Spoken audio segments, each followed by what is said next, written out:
नमस्कार मित्रांनो, कोच शिवाजी या युट्यूब चॅनलमध्ये तुमचं मनापासून स्वागत आहे. आज आपण एक अत्यंत महत्वाचा विषय हाताळणार आहोत. वृद्धावस्थेत अर्थात म्हातारपणी कोणत्या गोष्टी गुप्त ठेवल्या पाहिजेत. कारण समजूतदारपणा हा वयाने नाही तर विचाराने मोजला जातो. किसी ने क्या खूबी कहा है, don't tell your problems to people as 80% don't care and the other 20% are glad that you have them. तुमच्या अडचणी लोकांना सांगू नका, कारण 80% लोकांना त्याचं काहीही वाटत नाही, काहीच सोयीसुतक नसतं आणि उरलेले 20% जे आहे ती लोक खुश असतात की तुम्हाला प्रॉब्लेम आहेत, तुमच्यावर संकट आहेत. एक प्रश्न विचारू का? वयाची साठी ओलांडल्यानंतर खरंच सगळ्या गोष्टी सगळ्यांना सांगणं आवश्यक असतं का? मी माझीच गोष्ट सांगतो. एकदा सहज माझ्या एका मित्राला बोलता बोलता माझ्याकडील आर्थिक व्यवस्थेबद्दल अर्थात पैशाबद्दल सांगितलं. आजही तो मित्र दर महिन्याला फोन करतो, पण फक्त उधार मागण्यासाठी. असं तुमच्यासोबत कधी घडलंय का? आणि हो, एकदा एका जवळच्या व्यक्तीला कुटुंबातील एक सिक्रेट गोष्ट सांगितली आणि विश्वास नाही बसणार तुमचा. ती बातमी काही दिवसात संपूर्ण परिसरात पसरली, संपूर्ण एरियात पसरली. आणि अशा गोष्टी तुमच्यासोबत घडू नयेत म्हणून आज मी तुमच्यासाठी घेऊन आलोय 60 नंतर कोणत्या महत्वाच्या गोष्टी ज्या कुणालाही सांगू नयेत. पहिली गोष्ट, कौटुंबिक वाद बाहेर सांगू नका. वयाबरोबर अनुभव येतो, पण याचा अर्थ असा नाही की घरातील भांडणं बाहेर सांगावीत.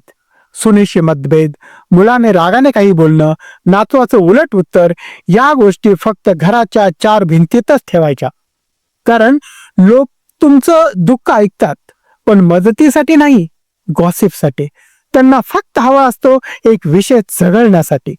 अशा गोष्टी बाहेर सांगितल्यानं तुमच्या कुटुंबाची प्रतिष्ठा आणि तुमचा सन्मान कमी होतो.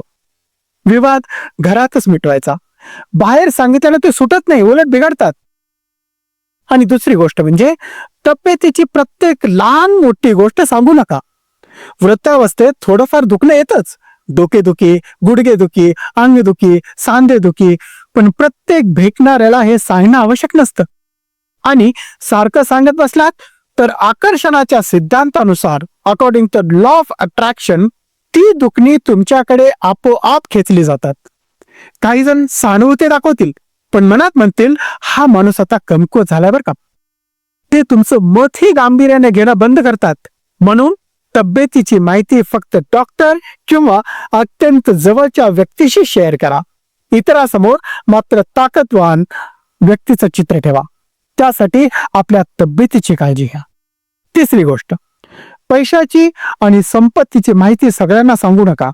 मी काय विकत घेतलं, काय दिलं, किती बचत आहे, हे सगळं उघडपणे नका सांगू.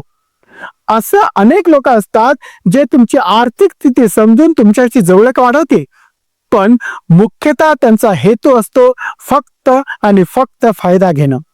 म्हातारपणी पैसा म्हणजे केवळ गरजा भागवण्यासाठी नाही, तर सन्मान आणि सुरक्षिततेसाठीचा गरजेचा असतो. म्हणून फक्त 1-2 विश्वासू व्यक्तींना, जसं की मुलगा किंवा वकील, हे सांगा. बाकीसाठी गप्प राहणं हेच शहाणपण. मौनम सर्वस्य साधनम. चौथी गोष्ट, जुन्या चुका आणि पश्चाताप वारंवार सांगू नका. काश त्यावेळी थोडा पाठिंबा दिला असता, कदाचित हे स्वप्न पूर्ण झालं असतं. अशा गोष्टी मनात येणं स्वाभाविक आहे, पण सतत सांगितल्यानं दुःख वाढतं आणि वर्तमान हरवतं. भूतकाळ बदलता येत नाही, पण वर्तमान अजूनही तुमच्या हातात आहे.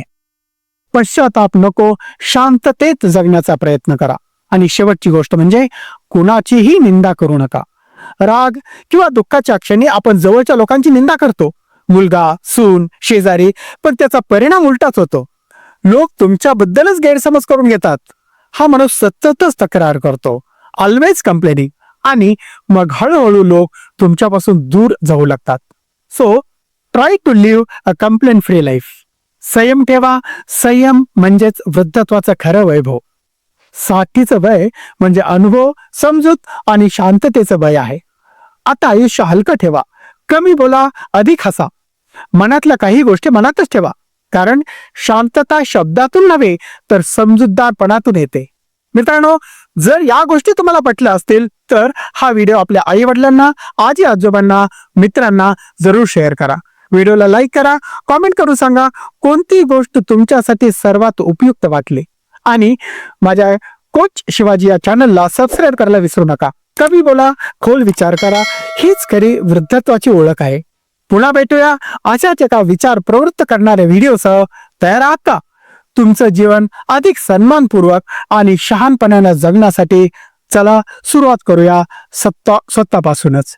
रामकृष्ण हरी.